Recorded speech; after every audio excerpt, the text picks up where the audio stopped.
Commander Zara Chen stood at perfect attention in the gleaming corridors of the Galactic Defense Station Meridian.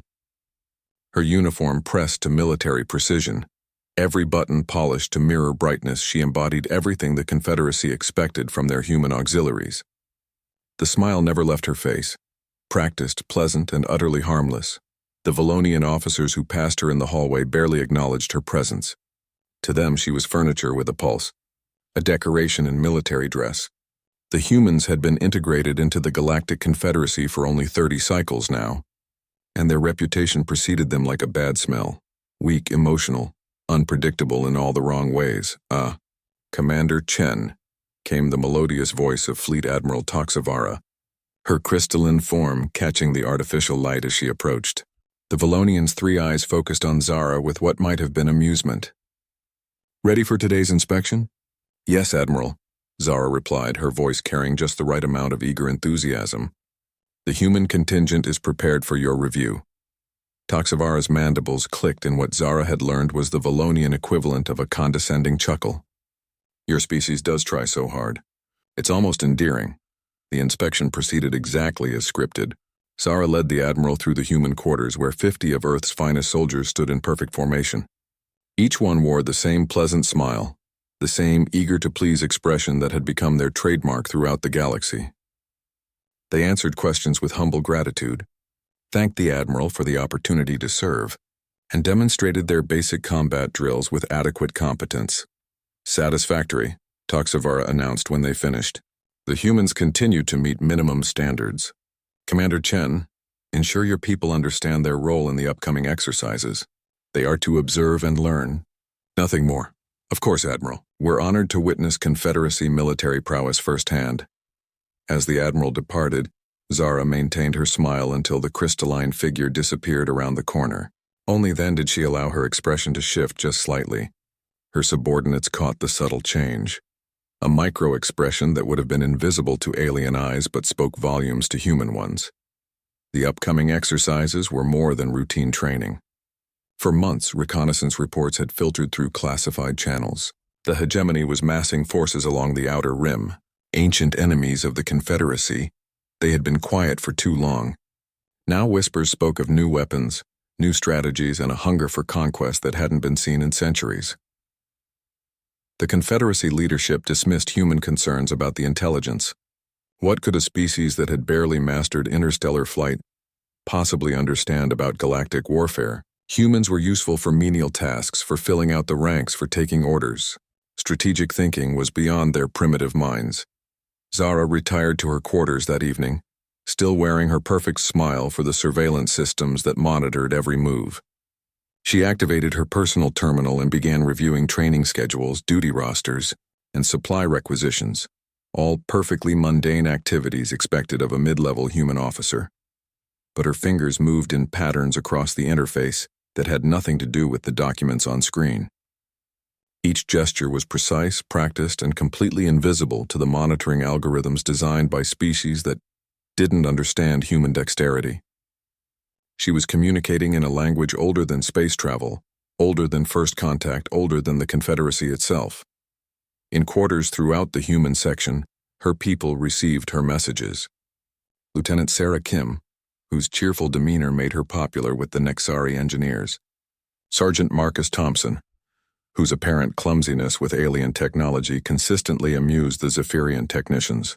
Captain Elena Rodriguez, whose obvious nervousness around weaponry had earned her assignment to the most sensitive security posts. Each of them acknowledged her signal with their own micro-movements. To alien eyes, they were simply humans going about their evening routines, brushing teeth, checking equipment, preparing for sleep. But every gesture carried meaning. Every casual stretch or yawn conveyed critical information. The human section of Meridian Station settled into quiet nighttime routines. Lights dimmed according to circadian rhythms that alien species found quaint and inefficient. The humans needed so much sleep, so much downtime. It was one of their many weaknesses that made them unsuitable for anything but support roles. Zara lay in her regulation bunk, staring at the ceiling with that same pleasant expression she'd worn all day. But behind her eyes, her mind was racing through calculations, scenarios, and contingencies that would have impressed the greatest military strategists in the galaxy, if they had bothered to look beyond the smile. The hegemony was coming. The Confederacy was unprepared, too comfortable in their superiority, too certain of their technological advantages. They would rely on their usual tactics: overwhelming firepower, superior numbers, and the assumption that their enemies would fight according to established conventions. They had never faced humans in actual combat. The thought should have been terrifying. 50 humans against the greatest military powers in the galaxy. But Zara's smile, even in the privacy of her thoughts, held something that none of the alien species would have recognized. It held anticipation. The surveillance systems recorded her steady breathing, her peaceful sleep patterns, her complete compliance with regulations. They missed the micro-movements of her fingers beneath the blanket, the continued communication with her team, the final preparations for something the galaxy had never seen. Tomorrow would bring new inspections, new condescension, new reminders of humanity's place in the galactic order. The hegemony forces would advance another light-year closer to Confederacy space. The Admiral would make more speeches about the glory of civilization and the burden of protecting lesser species. And Zara Chen would wear her smile, play her role, and wait for the moment when the galaxy would finally understand what humans had always known about themselves. They had not survived the harsh evolution of Earth, conquered their own world, and reached for the stars by being weak. They had simply been very, very patient. The model soldier slept peacefully, dreaming dreams that would have given nightmares to every alien commander in the fleet. But her expression remained serene, pleasant, and completely harmless. After all, she was just a human. What possible threat could she pose? The morning briefing proceeded with typical Confederacy efficiency. Admiral Toxavara's crystalline form dominated the central holographic display, while officers from a dozen species arranged themselves in strict hierarchical order around the conference table. The humans occupied their designated spots at the far end, close enough to observe, far enough to remain insignificant. Zara maintained her attentive posture. Tablet ready, smile perfectly calibrated to show gratitude for being included. Around her, the other human officers projected the same humble enthusiasm that had become their species' calling card throughout the galaxy. Intelligence confirms hegemony movement along the outer rim, Admiral Toxavara announced, her three eyes sweeping the assembly. Fleet Command has authorized Defensive Protocol 7. All battle groups will demonstrate readiness through comprehensive war games. The Nexari Defense Minister's tentacles writhed with excitement. Finally, a chance to test our new plasma arrays against simulated hegemony tactics. The Zephyrians have developed interesting modifications to our shield harmonics, added General Kretos, his scaled features gleaming with pride. These exercises will prove our technological superiority. Zara dutifully took notes, occasionally nodding with appropriate awe at the military genius being displayed. Her stylus moved across the tablet in careful strokes, documenting deployment patterns, weapon specifications, and tactical preferences. To anyone watching, she appeared to be struggling with the complex strategic concepts, frequently pausing to process information that should have been elementary to any competent officer. Commander Chen, the Admiral's voice cut through the technical discussions. Your humans will be assigned to Observation Post Delta 7. You will monitor communications and provide basic logistical support. Thank you for this opportunity, Admiral. We're honored to contribute to Confederacy security. Several officers exchanged glances that clearly conveyed their amusement. The humans were so earnest, so eager to please. It was almost touching how desperately they wanted to be useful. The briefing concluded with detailed tactical overlays and deployment schedules. As officers filed out to prepare their respective units, Zara lingered at the table, ostensibly reviewing her notes but actually memorizing every detail of the Confederate battle plan. Her enhanced memory, a standard human capability that aliens consistently underestimated, absorbed troop movements, communication frequencies, and command protocols with perfect clarity. Commander, Lieutenant Kim approached with carefully practiced hesitation. The supply manifest for Delta 7 seems incomplete. Should I request clarification from Quartermaster Division? Good catch, Sarah. Better to ask questions now than face shortages during the exercise. Zara's response carried the right tone of mild approval for a subordinate's diligence. What the listening devices didn't detect was the subtle emphasis on specific words, the micro-pauses that conveyed entirely different information. Lieutenant Kim's seemingly innocent question had actually reported successful infiltration of the Nexari engineering networks. Her suggestion about supply manifests was confirmation that their equipment packages were ready for deployment. The human contingent spent the following hours in visible preparation for their support role. They checked communication arrays, organized supply inventories, and conducted basic equipment drills. Each activity looked routine, mundane, and perfectly appropriate for auxiliary personnel who would be safely positioned away from any actual combat scenarios. But every movement served multiple purposes. Sergeant Thompson's clumsy handling of a sensor array allowed him to recalibrate its sensitivity parameters without triggering monitoring systems. Captain Rodriguez's nervous inventory counts created detailed maps of Confederacy weapon stores and defensive positions. Dr. Hayes's medical supply organization established treatment protocols for injuries that the Confederacy couldn't imagine humans surviving. As the day progressed, alien officers visited the human section to ensure proper compliance with exercise protocols. They found exactly what they expected: a group of earnest, slightly overwhelmed humans doing their best to contribute to something beyond their understanding. "Your people seem well prepared for observation duty," Commander Slickstar of the Zephyrian Marines commented to Zara. His reptilian features conveyed benevolent condescension. "It's admirable how hard your species tries to be useful." "We learn so much from working with the Confederacy military," Zara replied. "Every exercise teaches us new lessons about proper warfare." "Indeed. Perhaps someday your people will advance enough to serve in actual combat roles, though I suspect that's many generations away." Zara's smile brightened with apparent gratitude for the encouraging words. "We can only hope to earn such an honor through continued service and improvement." After the commander departed, Zara made a final round of the human quarters. To surveillance systems, she was conducting a routine inspection, ensuring her people understood their assignments and were properly prepared. But her true purpose was confirmation, a last check, that every element of their actual mission was ready for implementation. The humans had been placed at observation post Delta 7 not by accident but by careful manipulation, spanning months of apparent incompetence and helpful suggestions. The location provided perfect oversight of Confederacy communications, optimal positioning for battlefield reconnaissance, and ideal cover for activities that would soon redefine galactic warfare. Night fell across Meridian Station with the same routine precision that governed all Confederacy operations. Alien crew members retired to their specialized rest cycles, while automated systems maintained constant vigilance. The human section powered down its lights according to their species' peculiar need for extended sleep periods. In her quarters, Zara completed her daily reports with meticulous attention to proper formatting and humble tone. She documented the human contingent's preparation for observation duties, expressed gratitude for the training opportunity, and requested guidance on several minor procedural questions that would keep alien administrators busy with meaningless paperwork. But her real communication happened in the darkness, through channels that had existed for millennia before first contact.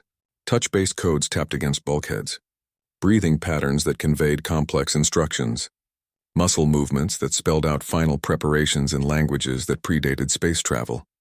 Her team responded with invisible confirmations. They were ready. Equipment was positioned. Contingencies were prepared. The galaxy's newest and supposedly weakest species had spent 30 cycles, learning everything they could about their protectors while projecting nothing but helpless gratitude. Tomorrow would bring the war games that the Confederacy expected to demonstrate their overwhelming superiority. Battle groups would deploy according to established doctrine. Commanders would execute time-tested strategies, and the hegemony simulation would provide appropriate resistance before inevitable defeat. None of them suspected that the most dangerous predators in the galaxy were already in position, wearing friendly smiles and expressing humble appreciation for being allowed to watch from a safe distance. Zara's pleasant expression never wavered, even in sleep. But behind closed eyes, Her mind was running through final calculations for an operation that would change everything the galaxy thought it knew about Earth's children. The model soldier was ready to remove her mask. Dawn brought the familiar bustle of military preparation as Confederacy forces moved to their designated positions for the war games. Zara watched from the observation deck as massive ships powered up their engines, their hulls gleaming with technological superiority that had kept the galaxy peaceful for centuries. Impressive sight, isn't it? Commander Velton of the Nexari fleet joined her at the viewport, his tentacles gesturing gracefully toward the assembling armada. Your people must find this overwhelming. It's magnificent, Zara agreed, her voice carrying appropriate awe. We're so fortunate to witness Confederacy military power firsthand. What she didn't mention was how her trained eye cataloged every ship's defensive weak points, engine signatures, and communication arrays. Humans had an unfortunate habit of noticing details that others considered irrelevant, a quirk that alien psychologists attributed to their primitive survival instincts. The transport to Observation Post Delta 7 departed on schedule, carrying the human contingent and their equipment through the void toward their assigned monitoring station. The other passengers, mostly civilian contractors and junior officers from various species, paid little attention to the humans beyond polite acknowledgement. Lieutenant Kim spent the journey reviewing communication protocols with exaggerated difficulty, occasionally asking basic questions that made the Zephyrian communication officer smile with patronizing patience. Her apparent struggle to understand standard procedures was so convincing that several alien crew members offered helpful explanations. None of them noticed how her eyes tracked every control panel, how her fingers memorized switch positions, or how her innocent questions extracted detailed information about emergency frequencies and command overrides. Observation Post Delta 7 sat on a strategic asteroid, its sensors positioned to monitor a vast section of the exercise zone. The facility hummed with sophisticated equipment that could track ship movements across multiple star systems while maintaining real-time communication with Fleet Command. Your team will monitor communications. RA-7, the station commander explained to Zara with bureaucratic efficiency. Log all traffic, maintain backup recordings, and report any anomalies through standard channels. The actual analysis will be handled by qualified personnel. Understood, Commander. We appreciate the opportunity to contribute to data collection. The human team settled into their assigned positions with visible gratitude for being trusted with such important work. They familiarized themselves with the monitoring equipment, asked appropriate questions about procedures, and began their shift with the enthusiasm of students granted access to advanced technology. Hours passed in routine observation as Confederacy battle groups maneuvered through simulated combat scenarios. The humans dutifully logged communications, recorded sensor data, and maintained their assigned systems with careful attention to protocol. But beneath the surface of their mundane activities, something else was happening. Zara's team wasn't just monitoring communications. They were mapping the entire Confederacy command structure. Every order revealed chain of command relationships. Every status report exposed operational procedures. Every tactical discussion laid bare strategic thinking that had remained classified for generations. Fascinating pattern recognition algorithms, Sergeant Thompson commented during a break, gesturing toward a display showing fleet formations.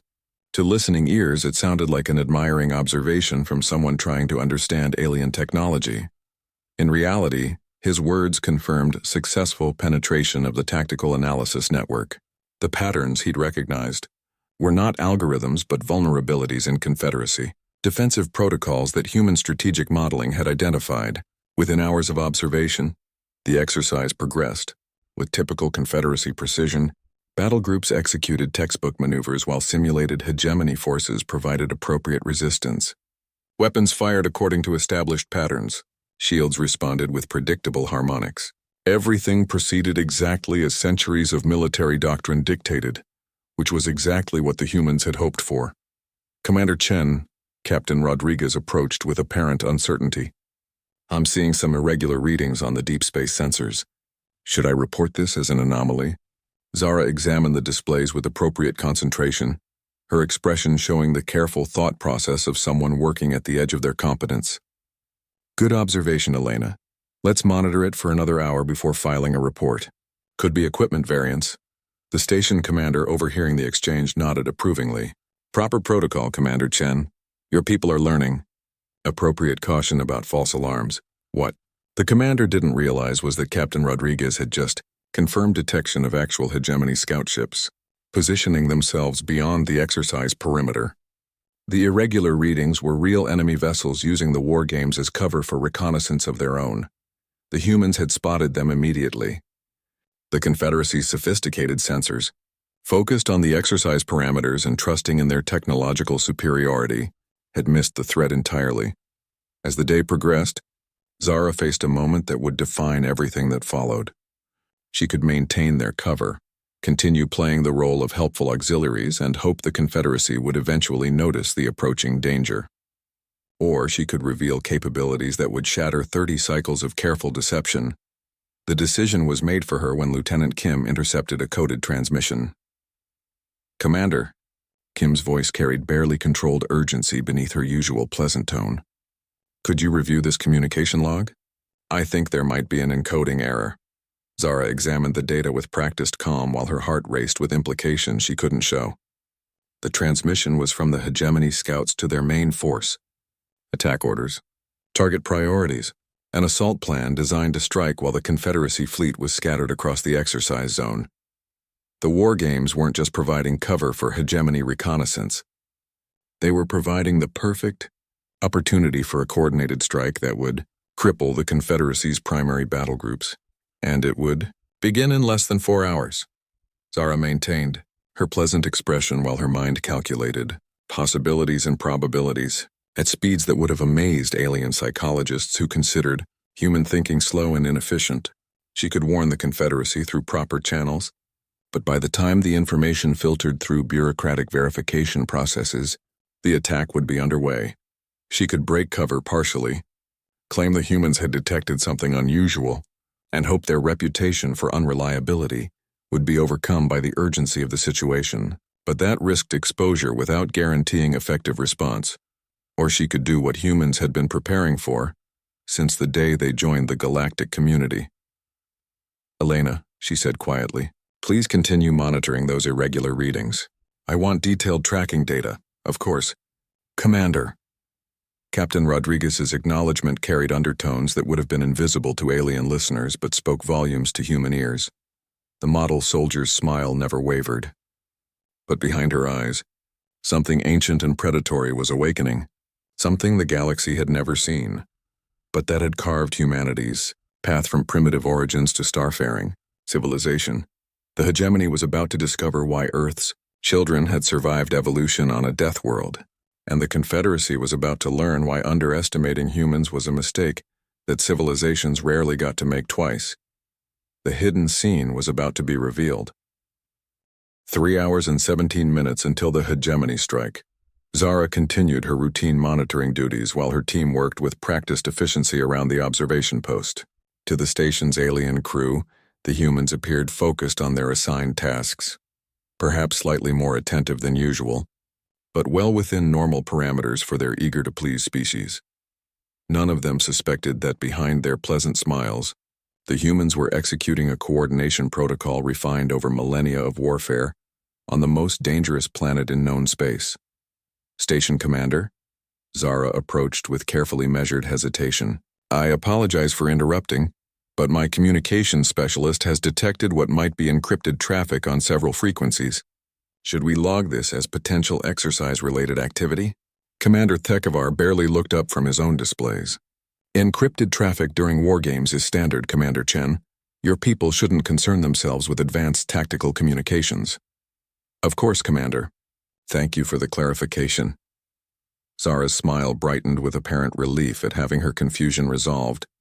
She returned to her station knowing that the formal warning had been delivered and dismissed. Protocol satisfied. When the investigation boards inevitably formed after what was about to happen, the records would show that the humans had attempted to report anomalous activity through proper channels. Now they could act with clear conscience, Lieutenant. Kim's fingers moved across her console with what looked like routine data entry. In reality, she was accessing communication networks throughout the Confederacy fleet, using security codes that shouldn't have existed and pathways that had been mapped through months of careful observation. Sergeant Thompson continued his equipment maintenance routine, but his adjustments were now optimizing the observation post's sensors for battlefield conditions rather than passive monitoring. Detection ranges extended, resolution increased, targeting parameters activated. Captain Rodriguez monitored her deep space readings with apparent diligence, while actually coordinating with similar human units scattered throughout the exercise zone. Each team was small, insignificant, and positioned exactly where they needed to be. The Confederacy had been kind enough to place humans on nearly every major vessel and installation in their fleet. For observation purposes, of course, to learn from their betters, to gradually earn the privilege of more significant service. What they had actually done was position a coordinated intelligence network throughout their military infrastructure. A network that had been quietly mapping vulnerabilities, documenting procedures, and preparing for exactly this scenario. Commander Chen, Dr. Hayes approached with her usual nervous energy. I've been reviewing medical supply inventories for potential casualties during the exercise. Some of the projections seem optimistic. Zara nodded thoughtfully while processing the real meaning of Hayes's words. The doctor had been analyzing Confederacy medical protocols and found them inadequate for the casualties that were about to occur. More critically, she had confirmed that human medical techniques, developed on a world where survival required adapting to impossible injuries, were far more advanced than anything the Confederacy possessed. 2 hours and 43 minutes until impact, the Hegemony Scouts had been joined by their main assault force, positioning themselves in the sensor shadows of asteroid fields and gas giant atmospheres. Their approach was methodical, professional, and based on intelligence that suggested the Confederacy had grown complacent in their technological superiority. They weren't wrong about Confederacy complacency, but they had made the same mistake as everyone else in underestimating the quiet species that served with such humble gratitude. All stations. This is Fleet Command. Admiral Taxvara's voice echoed through communication arrays across the exercise zone. Battle Group 7 will now demonstrate advanced defensive formations against simulated multi-vector assault. The timing was perfect. As Confederacy ships moved into their predetermined positions, spreading their forces across a vast area to showcase tactical flexibility, the Hegemony Strike Force completed its approach vectors. Zara watched the tactical displays with growing admiration for the enemy's planning. The attack would hit simultaneously across 12 different points, targeting command vessels, communication hubs, and supply installations. Each strike was calculated to maximize disruption while minimizing the Confederacy's ability to coordinate a response. It was a brilliant strategy that would have succeeded perfectly against an enemy that fought according to galactic conventions. Commander, Lieutenant Kim's voice carried a subtle urgency that alien ears would interpret as professional diligence. I'm detecting what appear to be power fluctuations across multiple frequencies. Should I classify these as exercise-related phenomena? The real message was clear. Hegemony forces were powering weapons for the attack. Hour and 16 minutes remaining. Zara made her decision with the cold calculation that had made humans apex predators on a world where hesitation meant extinction. She activated her personal communicator with movements that appeared routine, but carried authorization codes that shouldn't have existed. Throughout the exercise zone, human personnel received a message that looked like standard operational update but triggered responses that had been rehearsed in absolute secrecy. For 30 cycles, the model soldiers stopped smiling. On 17 different Confederacy vessels, human auxiliaries began moving with purpose that had nothing to do with their assigned support roles. Maintenance crews that had seemed clumsy with alien technology suddenly demonstrated intimate knowledge of every system they had been observing. Communication specialists who had struggled with basic protocols accessed command networks with surgical precision. Medical officers who had appeared overwhelmed by advanced treatments began preparing for injuries that Confederacy doctors couldn't imagine surviving. Supply clerks who had been grateful for menial tasks started redistributing resources according to strategic priorities that no one had taught them. And on Observation Post Delta 7, Commander Zara, Chen finally let her true nature show. All stations, Her voice carried across human frequencies with authority that would have shocked anyone who had seen her humble deference to alien officers. Execute Protocol Omega. We are weapons-free. The pleasant facade that had fooled the galaxy for 3 decades dissolved like morning mist. In its place stood something that every other species had missed in their assessment of humanity. The calculating predator that had climbed to the top of Earth's food chain, not through strength or technology, but through intelligence, adaptability, and absolute ruthlessness when survival was at stake. Sarah, I need full network access. Marcus, bring all defensive systems online. Helena, track every enemy vessel and prepare targeting solutions. Anna, prep trauma protocols for massive casualties. Her team responded with efficiency that would have been impossible if they were learning their roles during the crisis. But they weren't learning. They had been preparing for this moment since the day they first smiled and thanked their alien superiors for the privilege of serving. 47 minutes until the hegemony attack, and the hidden scene was finally beginning to unfold. The galaxy was about to discover what happened when you threatened the pack bonds of a species that had conquered a death world by being the most dangerous thing that lived there. The hegemony attack began with the precision of a surgical strike across 12 separate vectors. Cloaked warships decloaked simultaneously and unleashed devastating salvos against scattered Confederacy forces. Command vessels erupted in brilliant flowers of destruction. Communication arrays went dark. Supply depots vaporized in chain reactions that lit the void like newborn stars. Admiral Toxvar's flagship took a direct hit to its command tower, crystalline hull fragmenting under weapons designed to penetrate Confederacy shields. Emergency broadcasts flooded all frequencies as the carefully organized war games dissolved into genuine chaos. All vessels, this is Fleet Command. We are under attack. Repeat, we are under attack. All units converge on. The transmission cut off as another hegemony battlecruiser emerged from the sensor shadow of a gas giant, its weapons already charging for a second devastating volley. On observation post Delta 7, the alien crew watched their displays with horror as their military superiority crumbled under an assault that had turned their own tactical exercises against them. Send distress signals, Commander Thekvar shouted at his communications officer. Contact Sector Command. We need immediate reinforcement. I'm trying, sir. Primary arrays are down. Backup systems aren't responding. What the commander didn't know was that Sergeant Thompson had been maintaining those backup systems for months, learning every component, every pathway, every potential point of failure. The maintenance he was performing now ensured the station's distress calls would never reach their intended recipients. The humans worked with cold efficiency, while chaos erupted around them. No longer the fumbling auxiliaries who needed constant guidance. They moved with purpose that spoke of training far beyond anything the Confederacy had provided. Marcus, I need targeting solutions on the 3 closest hegemony vessels, Zara commanded, her voice cutting through the panic around them. Already locked, Commander. Overlapping fields of fire established. Waiting your order. Lieutenant Kim's fingers flew across her console with inhuman speed, accessing systems that should have been beyond human clearance levels. Network intrusion complete. I have command override on 17 Confederacy vessels. Their weapons are now responding to our targeting data. Captain Rodriguez monitored the tactical display with predatory focus. Hegemony forces are committing to the attack pattern we predicted. They're maintaining formation discipline, expecting standard Confederacy response protocols.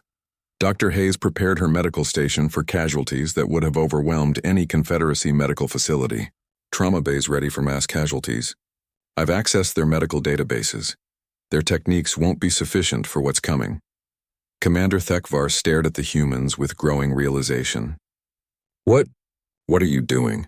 Your species isn't authorized for combat operations.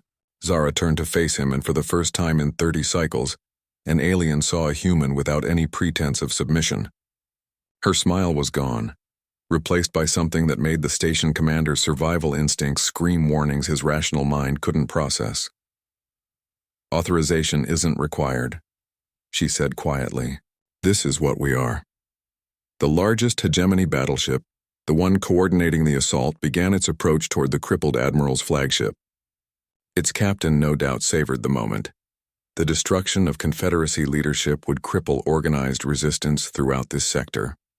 All vessels, Execute maneuver pattern Delta 7. Zara's voice carried across frequencies that shouldn't have been accessible to human personnel. Targeting Priority Alpha is the command vessel. Sarah, initiate communications override. What happened next? Shattered every assumption the galaxy had made about Earth's children.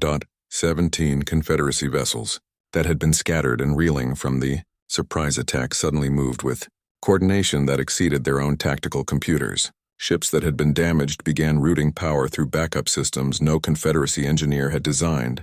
Weapons that had been offline came back to lethal readiness.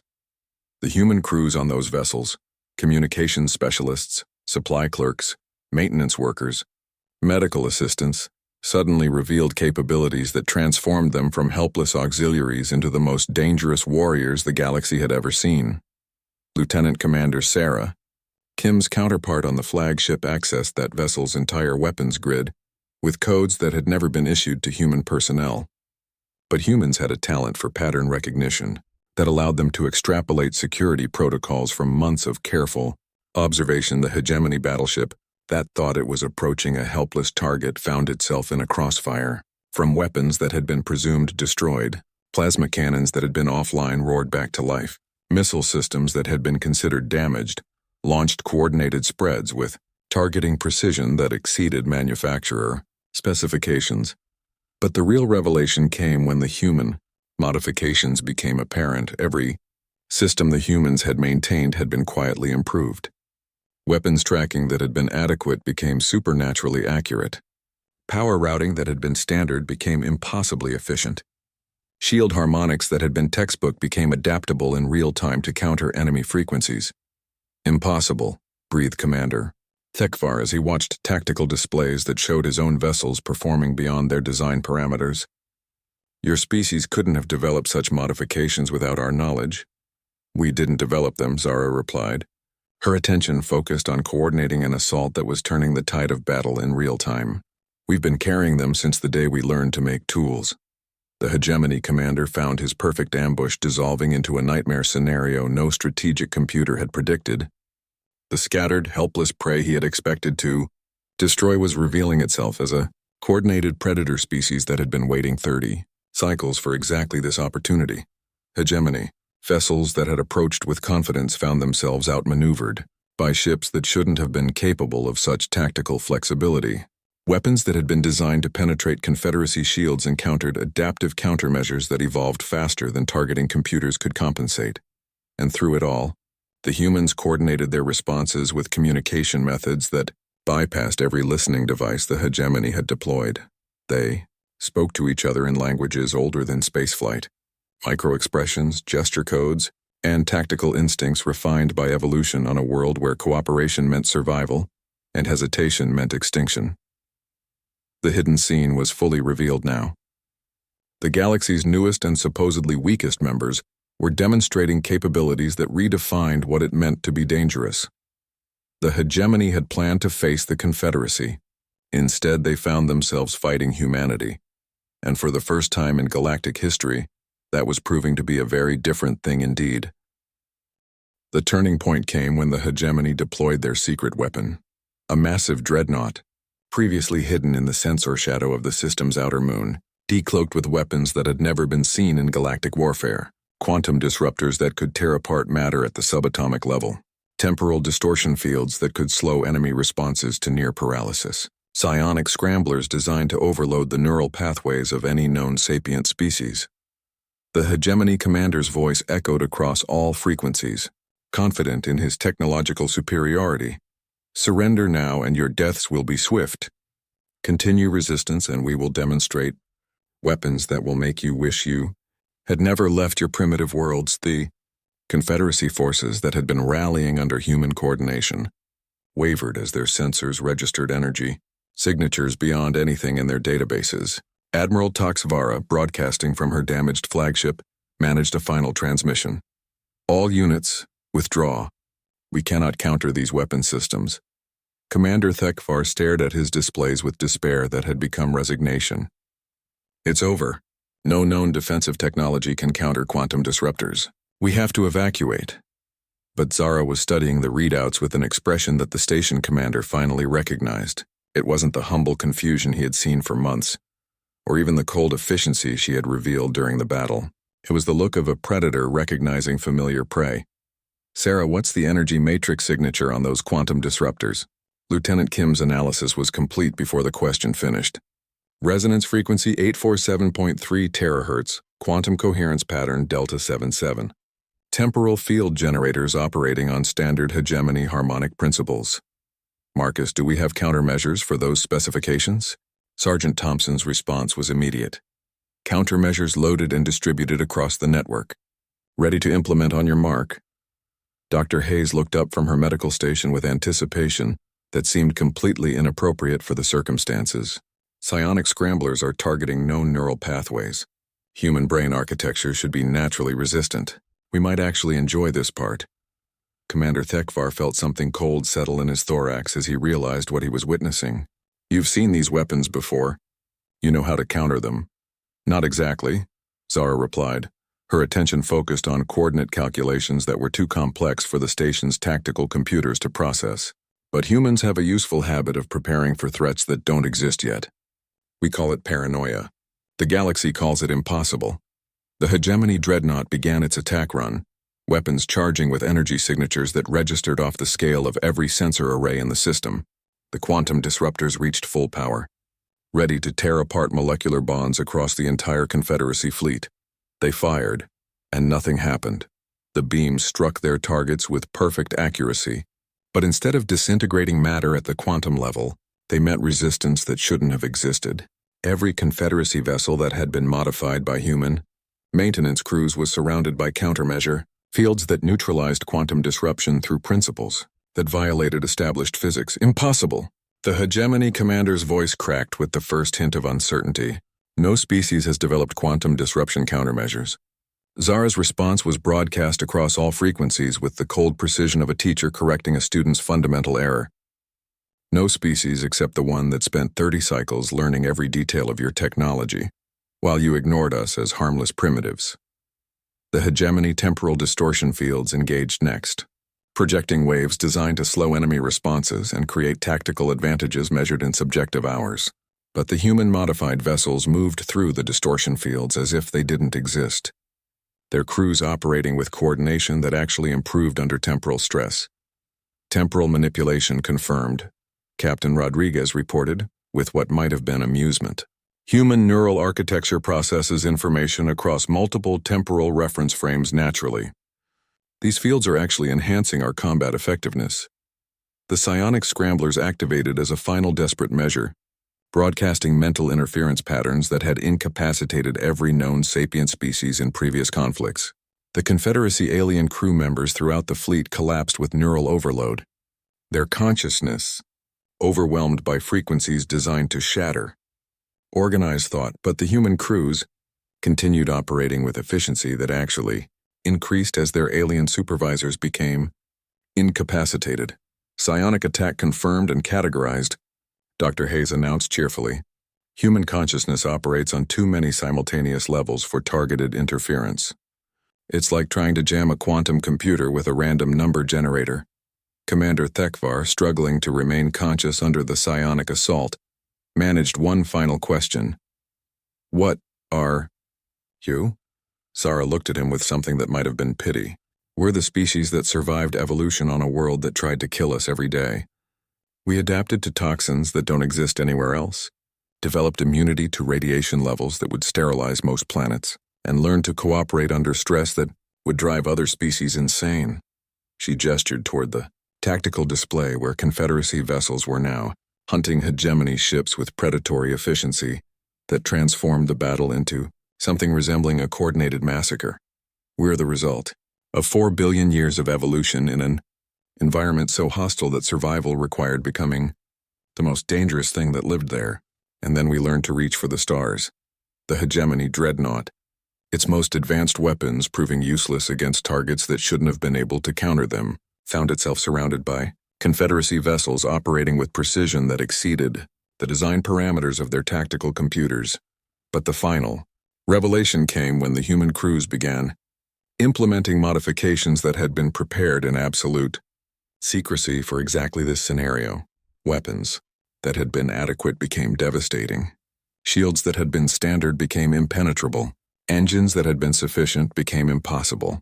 The Confederacy fleet, enhanced by 30 cycles of human observation and improvement, began demonstrating capabilities that redefined what galactic civilizations thought was possible. All hegemony vessels, Zara's voice carried across every communication frequency in the system. You have two options. Surrender immediately and be treated according to galactic conventions, or continue fighting and discover why no species has ever successfully invaded a human colony. The silence that followed was broken only by the hegemony commander's desperate transmission. What have we done? What have we awakened? Zara's smile returned, not the pleasant, harmless expression she had worn for 30 cycles, but something that carried 4 billion years of evolutionary success on the most dangerous world in known space. You've given us permission to stop pretending to be harmless. The hidden scene was complete. The galaxy's newest members had revealed themselves to be its apex predators, and everyone was about to learn what that meant. The surrender came within the hour. What remained of the hegemony assault force powered down their weapons and transmitted unconditional capitulation across all frequencies. Their commander's voice carried the hollow shock of someone whose entire worldview had been shattered in the span of a single battle. This is Fleet Marshal Kethran of the hegemony. Third Strike Force, we yield to the Terran fleet. We request mercy according to galactic conventions. The request was notable for what it didn't say. Not surrender to the Confederacy. Not capitulation to the established galactic order. Surrender to the Terran fleet. Acknowledgement that in the span of one engagement, the balance of power had shifted so fundamentally that even enemies recognized the new reality.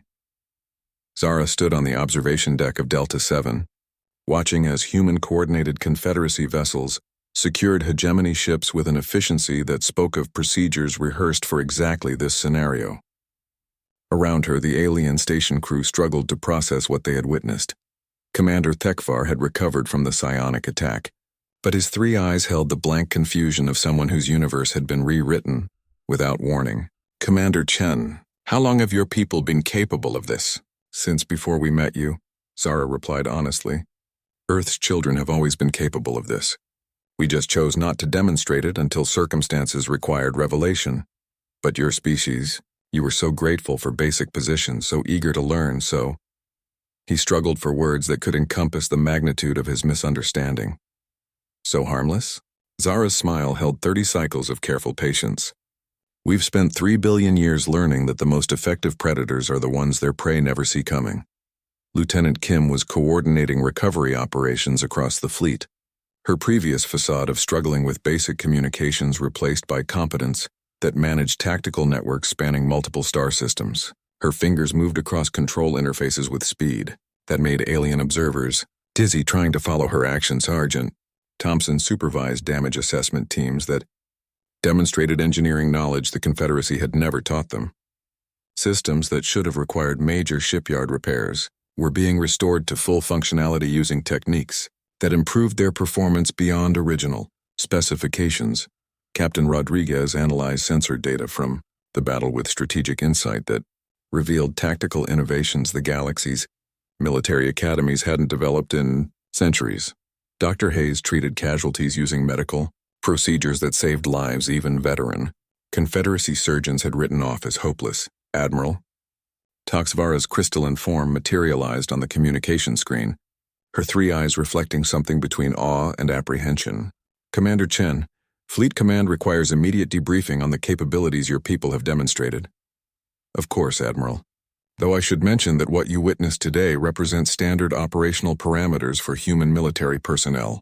We haven't revealed any classified capabilities. The silence that followed was profound. Standard operational parameters?